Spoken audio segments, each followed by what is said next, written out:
Health and housing. We had a group discussion with 3 people about how their recent housing issues have impacted on their health. We'd like to thank them all for sharing their experiences. We spoke to someone who told us about how their daughter's health has been made worse by the housing situation. Her child has many different serious allergies to food and environmental factors, known as anaphylaxis, as well as being asthmatic.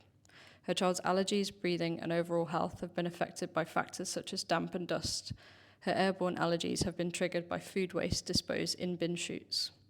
She is East African and has faced language barriers to getting support with her housing and has not felt she's been treated equally due to being a migrant parent. My second child, she is very sensitive. She have EpiPen. The house is too cold for her. All the money I get, we put it for the heater, but it's not enough. When I went to the council to speak about her as well, nobody listened. If you want, leave the house, go to the private house. But how can we manage?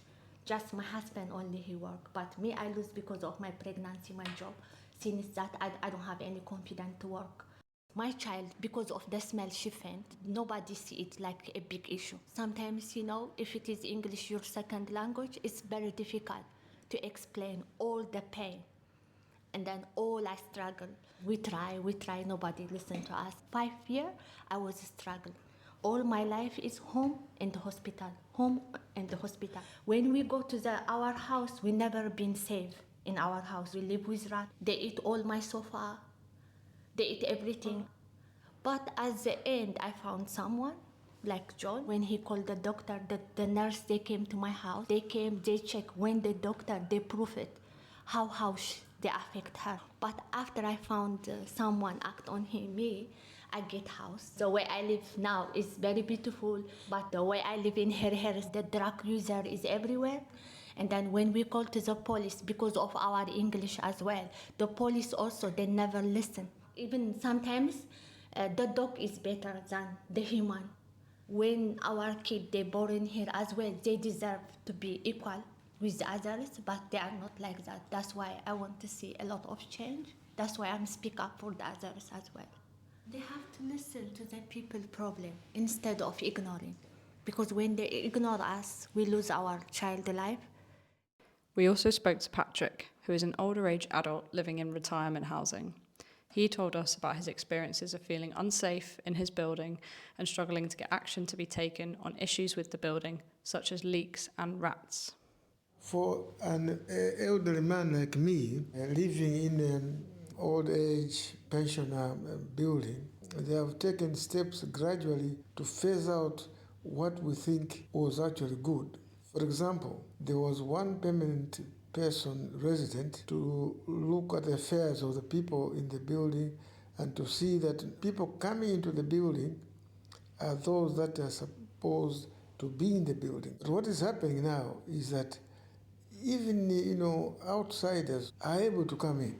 You end up again being harassed by these people. I've undergone that myself. If you are a migrant who has run away from a country where you could have been killed, your mind is not as stable as the man beside you who has never seen or never heard of such a thing.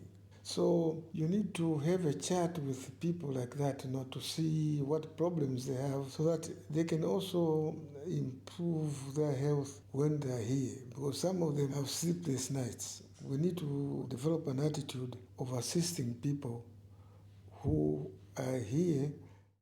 And the other things that have come up now, like the roof in the building is leaking. If it continues, the floor might collapse and it might actually kill people. And you will see that around the place, there are rats roaming around, and the building has got mice. The tenants have now got to start, going out, running at rats and trying to kill mice in their buildings. These are things that are preventable. Authorities should listen to people's complaints. They should not come to conclusions because of color or language. They should actually look at the facts and see how they can help this particular person. Finally, we spoke to someone who told us about how their child's health has been made worse by their housing situation.